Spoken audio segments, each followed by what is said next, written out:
Popular. Bueno, así de claro, en la línea telefónica Javier Martín Reyes, él es investigador del Instituto de Investigaciones Jurídicas de la UNAM. Javier, primero, gracias por estos minutos, ¿cómo te encuentras? Buenas tardes. Hola, ¿qué tal, Jaime? Como siempre, con el gusto de saludarte a ti y a todas las personas que nos escuchan. ¿Cómo recibes este comentario que hizo Loreto Ortiz? Además, un personaje que hemos visto y que pues, ha estado muy vinculado también a lo que ocurre con el movimiento de la Cuarta Transformación, pero no deja de ser sorpresivo lo que señaló. Sí, ahora yo te diría, creo que es sorpresivo y no lo es tanto. Ahora, ¿por qué sorprender? Pues sí, porque Loreto Ortiz ha sido, déjame ponerlo así, pues durante muchos años una figura cercana, olvídate ya a la izquierda o que haya sido incluso diputada por el PT, ¿no? Siempre se ha dicho de que, bueno, ella tiene una relación de cercanía con el presidente de la República. Hay que decirlo, creo que en muchos asuntos que han llegado a la Suprema Corte de Justicia de la Nación, ella ha tenido posiciones, Jaime, que coinciden con los intereses del gobierno federal y no siempre ha dado argumentos del todo sólidos, ¿no?, como para respaldar esas posiciones. Tan es así que cuando el presidente López Obrador habla de la Corte, típicamente él critica a dos personas que propuso, ¿no?, que fue la ministra Ríos Farjat y el ministro Juan Luis González Alcántara Carrancá. Salieron conservas, ¿no?, diciendo, nos van a entender que pues como sí son independientes, pues no le gusta. A Loreto Ortiz, digamos, nunca la ha criticado de esa manera, pero pues bueno, le preguntan ahora en el seno de la FIL si comparte ese llamado plan C que ya anunció el presidente López Obrador, que es cambiar el método de designación para que pues todas vayamos a votar a las urnas por las y los ministros. Y creo que la ministra Loreto Ortiz nos dice con mucha claridad, bueno, esto no puede ser así, porque la naturaleza del Poder Judicial en general y de la Suprema Corte en particular, pues es diferente, Jaime, ¿no? O sea, digamos, la Corte, permíteme la metáfora, pues es el gran árbitro de la democracia mexicana, ¿no? Y los árbitros, para que sean creíbles, tienen que ser neutrales, tienen que ser imparciales, ¿no? Tienen que marcar las faltas cuando se cometen, tienen que sacar las tarjetas cuando se amerita, tienen que marcar los penales cuando toca. Cuando un árbitro, ¿no?, empieza a jugar a favor de un equipo, bueno, pues es un árbitro que decimos es un árbitro parcial, sesgado, ¿no? Que no tiene, pues exactamente, ¿no? Que no tiene ningún tipo de credibilidad. Las elecciones populares son muy importantes para elegir a nuestros representantes, por supuesto que sí, no hay democracia sin elecciones libres, pero claro, en la Cámara de Diputados y en el Senado lo que tenemos son representantes populares que tienen que reflejar ciertas visiones ideológicas, ¿no? Son los equipos de ese partido de fútbol. El árbitro es diferente. Elegir por voto popular a las ministras y a los ministros es como si le pidiéramos a las porras que eligieran quién va a pitar y quién va a ser los árbitros de los partidos. Bueno, pues ¿qué va a pasar? Que los equipos que tengan porras más grandes pues van a terminar poniendo ahí árbitros que le van a jugar a favor, ¿no?, de sus equipos, y eso es algo abiertamente contradictorio con la función. Sin duda. Del árbitro, que esto que dices va un poco en sentido en el argumento que dio ya el presidente. El presidente López Obrador responde a esto, a la postura, porque le hacen la pregunta directa, señala esto que dijo hoy en la mañana. Acompáñame a escucharlo, Javier. Si a esas vamos, no se podría elegir al presidente de México porque se requiere, ¿no?, un perfil especial que llevaría a que fuese electo por una especie de consejo de sabiondos, consejo supremo, ¿no?, de eminencias, y no el pueblo. ¿Cómo no se va a poder elegir a jueces, a magistrados y a ministros? Hay un procedimiento en todos los casos.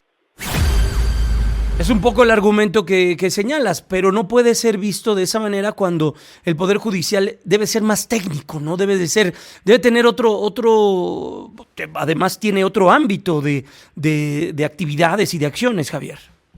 Totalmente, yo te diría, y esos son los dos componentes clave, Jaime.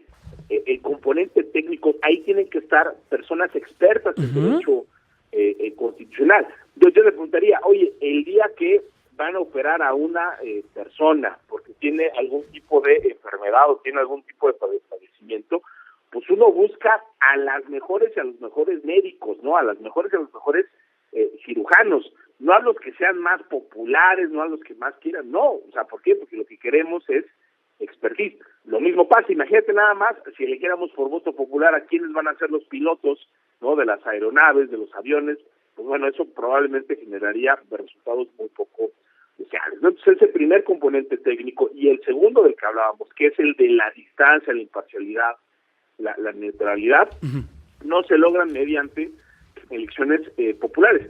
Por eso no es ninguna casualidad, Jaime, que prácticamente ninguna democracia en el mundo elija por voto popular a sus Cortes Supremas o a sus tribunales constitucionales. Y quienes lo han hecho, la verdad es que han tenido resultados catastróficos. Sin duda. Basta con voltear a ver qué es lo que ha pasado en Bolivia, por ejemplo. Ahí sí, en una lógica pues populista, como el presidente López Obrador, Evo Morales, que dijo, vamos a votar por nuestros jueces constitucionales y nuestras jueces constitucionales. Bueno, pues ¿qué ha pasado? Pues de entrada que las elecciones han sido un fracaso, participa muy poca gente, ¿no? El abstencionismo es altísimo, el voto en blanco le gana a los candidatos, y luego llegan al cargo personas que no tienen la competencia necesaria para desempeñar el cargo. Entonces, pues yo creo que ahí sí la experiencia es bien clara, Jaime. Pero que tuvieron la capacidad de movilización. Estamos platicando con Javier Martín Reyes, investigador del Instituto de Investigaciones Jurídicas de la UNAM. Javier, en medio de todo esto, hubo un comentario interesante del ministro Alberto Pérez Dayán, sobre el tema del INAI y también una posibilidad de destituir senadores, pero lo dijo de esta manera. Acompáñame a escucharlo.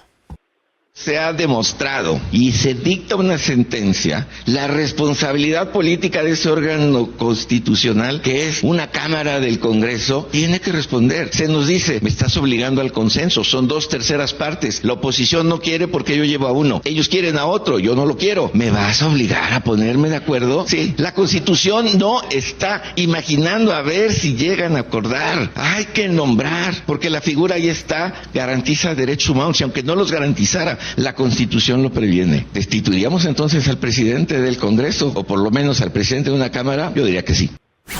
Bueno, pues esto también, una declaración fuerte, pero es lo que ha ocurrido en los últimos meses en torno a la falta de consensos para nombrar a elementos que son esenciales o indispensables en los organismos autónomos, Javier.